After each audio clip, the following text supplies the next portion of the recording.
Well, welcome to Lecture 2. In this lecture, we're going to be discussing the lay responder. In Lecture 1, we talk with you about emergencies and how to spot the emergencies effectively.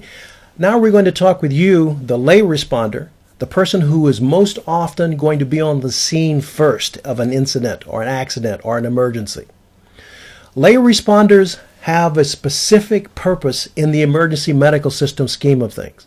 Because you're first on the scene, it is important for you to understand both the definition that's applied to you as a lay responder in general, but also the legal definition that's applied to you.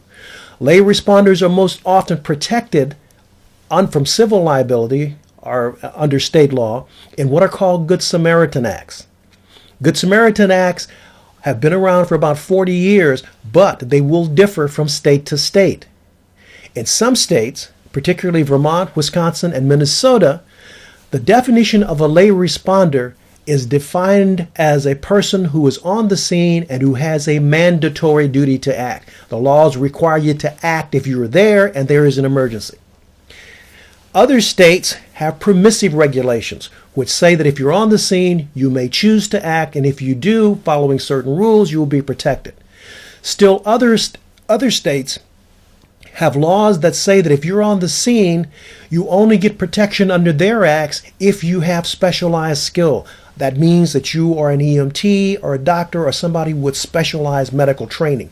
Those laws are designed to protect those individuals from any type of civil liability for things that they do in their off-duty hours when they happen up on the scene of an emergency. Basically, that's the name, Good Samaritan, the person who happened by and who had some specialized training. But we want you to understand how these laws impact you as a lay responder. So we're going to spend some time here showing you how the definition is developed and how it fits into the legality. So let's take a look at lay responder definitions and how they fit into the legality. You should be seeing on the front of you, in front of you on the screen, a document that's about definition of lay responders. It starts off with a lay person, defining that person as someone who is, of course we're not interested in clergy here, but someone who does not have specialized skills. And then you see it defines responder as someone who responds or someone who acts. So putting those two together, we come up with the definition of a lay responder there, which is in bold print, that a lay responder, a person without specialized training, but who has to act within the scope of existing law to provide aid in an emergency. Now, underneath that, we have added the Washington State Act. Under Washington State Act, you can see that a lay responder, for purposes of their Good Samaritan Act, is defined as any person. You know, it could be a volunteer, provider acting as a volunteer, who without compensation or without expectation of compensation, and who is not in possession of specialized skills, is the type of person that the act is designed for.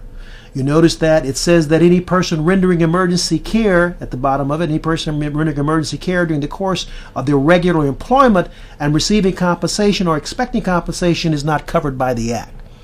So this act is designed in Washington State for any person who does not possess specialized skills, but who responds in an emergency, who doesn't expect any type of compensation, and who is not acting within their regular job duties as a medical person. So it's a specialized category here for lay responders.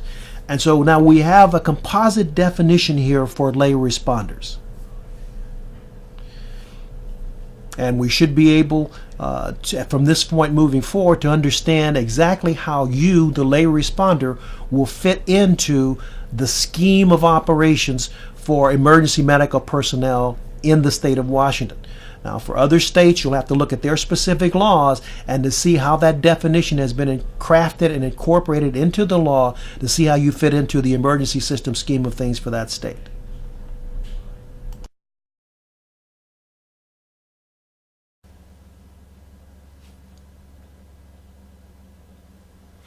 Having seen how the definition is developed and how it fits into the context, in this case, of Washington law, you can see how legal protections for you as a lay responder are developed to some degree. We don't go through all the legal gymnastics, but you can see how the general definition is then put into the definition for a lay responder. Now, having seen that, you will understand how you are impacted as a lay responder should you happen up on a scene. You need to be able to recognize which states you're in and understand their state laws to see how they're going to apply to you. Now, at the end of this lecture, I'm going to post all of the states and with their applicable laws for lay responders, Good Samaritan laws, and laws concerning AEDs, which are usually around, and people will apply those, so that you will understand what responsibility you will have under those state laws should you act in an emergency. All right, with that, we're going to wrap this up and then we're going to move on to the next lecture.